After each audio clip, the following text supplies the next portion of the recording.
So I've decided to add one more example on the bass lines because I thought it was very important. This is an example that I learned personally from Rogério Caetano, one of the Brazilian greatest masters of bass lines for accompaniment. This bass line is for a 2-5-1 progression, and that's why it is important because, as I said before, the 2-5-1 progression appears in pretty much every Brazilian song, or almost all of them. So the phrase goes like this: 2 beats for each chord. The minor chord, if we started this on the key of F, the 2-5-1 is going to be G minor, that's your 2, Dorian. The 5 is C, Mixolydian, and 1 is F, Ionian. So the phrase is going to go like this: 1 E and the 2 E and the.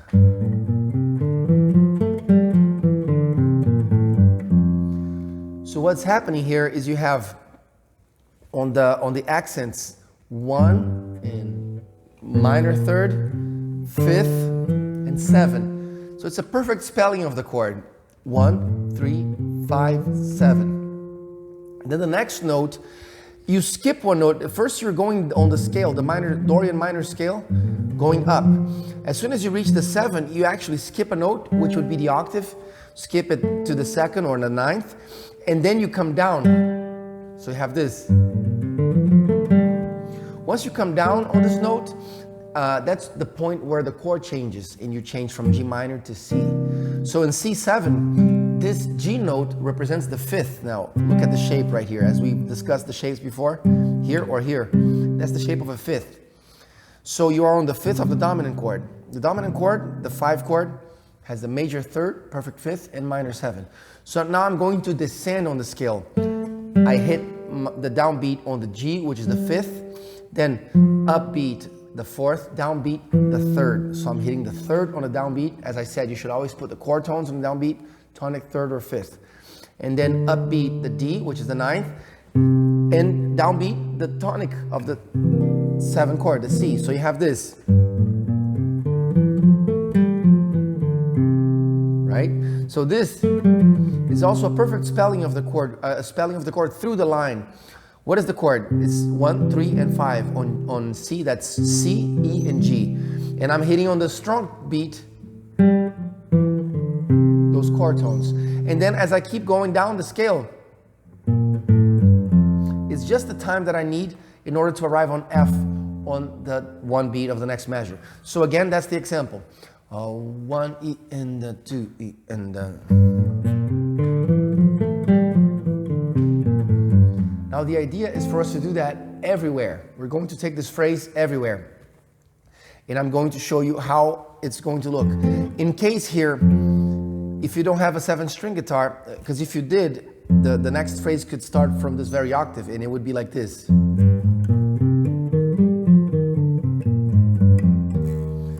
That's the E flat. But since if you don't, we can start out of this F right here. It's going to go a little high, but that's no problem. As soon as I hit this, I'm on the 5, the 5th of the 5. So every time it's a 2-5-1, right? If we're starting on F minor, then try to pause the video and see if you can get this question right. To what chord are we going to if we start a 2-5-1 on F minor? That means F is the 2. So the real question is, F is the 2 of whom? That's the question. So you just gotta go one step back. F, go 1 step back, you find E flat. So that's your 1. F is the 2. So who is the 5 of E flat? You just jump up right here, you find B flat. That's where you put a B flat dominant. This voicing here we might have discussed before, but it's tonic, 7, 3rd, and 13th. And then 1. So the 2-5-1 here's the bass line of the 2-5-1. 1 octave above.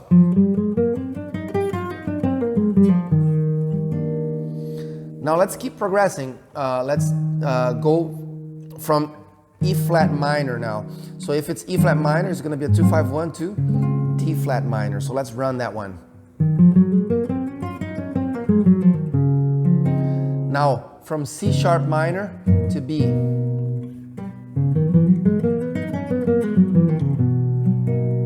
Now from B minor, 2-5-1 to A. Here we go.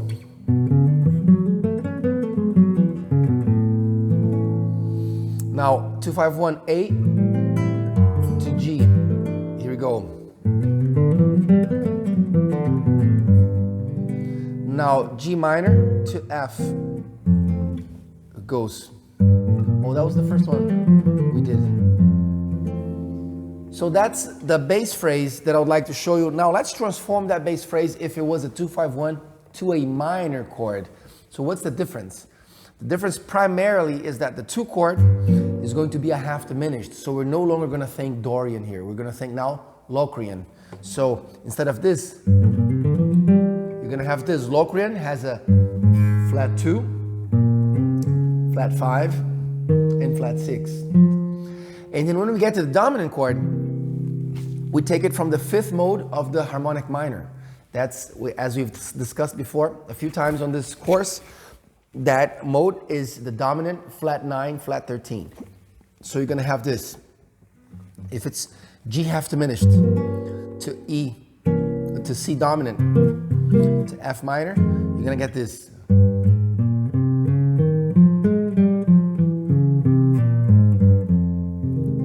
One more time.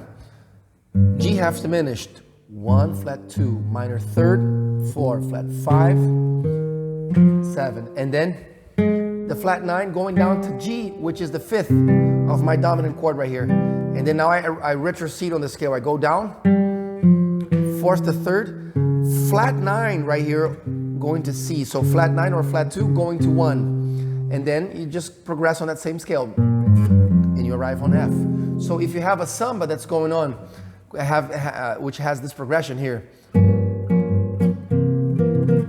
Let me show you an example. Again, on Felicidade, it goes.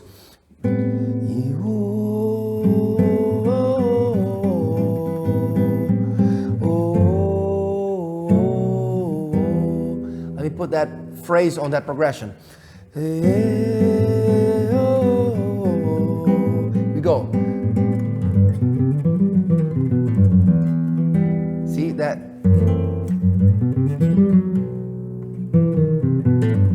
That's a 2, Locrian, 5, Phrygian dominant, back to, not back to, but going to minor 1. So that's a perfect example of how that works. Let's take it someplace else now. Let's start from D minor, doing the same exact phrase out of D minor. So we're gonna think D half diminished. And that becomes this. 1, the Locrian scale. 1, flat 2, flat 3, 4, flat 5, flat 6. Now once I get here, now I'm on the 5 of my 5 chord. I'm on the 5 of my 5. And then I just go down the scale using the Phrygian dominant mode. Of course, with my thumb though. Notice how on the Brazilian guitar style, on the samba bass lines, you use as much open strings as you can. You never go for a scale. You go for patterns here. What I mean by scale is a pattern without open strings, like a closed pattern. That Brazilian guitar style tends to operate in the 4 first frets using as many open strings as possible. Probably because 1, open strings sound louder. They have more harmonics and they take more sound of the instrument. And secondly, maybe because it's easier to play with the open strings, the fingerings, whenever you're playing an open string, it's one less finger you're using, so it's less work. So here we go. D minor, Locrian. Again. G, Phrygian dominant. Look at the open strings pulling off. Pull off. So we got this. 1, 2, 3, 4.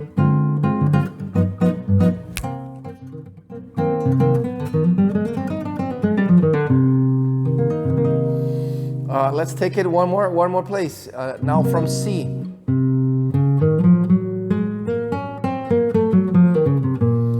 Doing a 2-5-1 to B flat minor. When you get here, you're on the 5th of the dominant chord.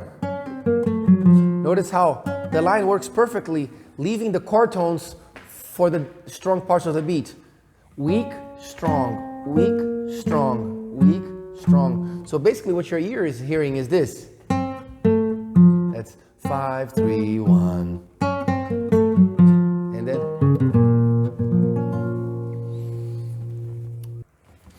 here we have just one more example of the 2-5-1 progression of this bass line, just in case you're still having a hard time understanding it. Basically, a 2-5-1, as I explained before, is a way to lead to any chord. It doesn't have to be just the one of the key. The one could be your target at a certain moment. For example, in the song from Dominguinhos called Gostoso Demais, it goes like this. Tô com saudade de tu, meu desejo. Tô com saudade do beijo do mel. So right there, we just passed it. It's in G. Tô com saudade de tu, meu desejo. That's right here. I'm leading on to E minor. So how do I go to E minor? I play the 2.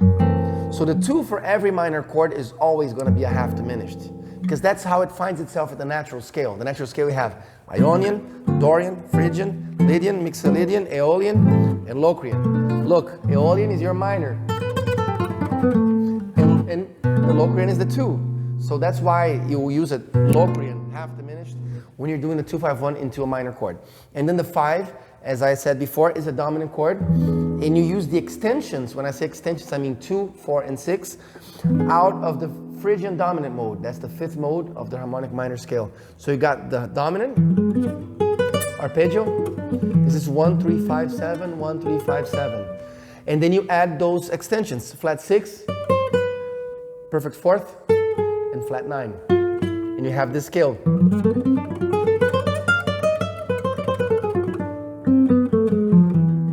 So here goes the phrase.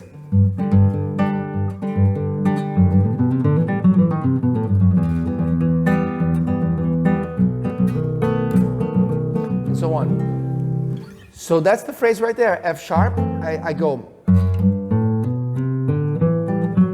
That's the perfect spelling of the chord because I have 1, 3, 5, 7. Couldn't be more perfect because you have the sound of the chord coming through. And when I get here, I jump one note and come one back. Just so I land on the right place at the right time. That's the right time right there. And what is this? Is the 5th of my 5. So I have the B7, I'm landing on the 5th. So now I just gotta run the scale and get the notes on the target. 5, 3, 1, and 1 of the E minor. So that's the phrase.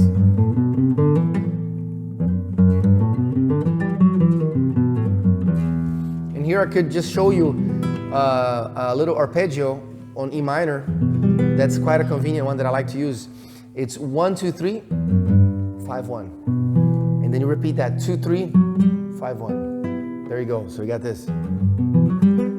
That's a phrase that I like to use, and you can use it anywhere. G minor, A minor. And that's one of the cool things about the guitar is that you can use the physical reference, these patterns, and then you can transpose phrases anywhere faster than you would on a piano. So I hope you've understood these bass line ideas, and feel free to contact me if you have any questions.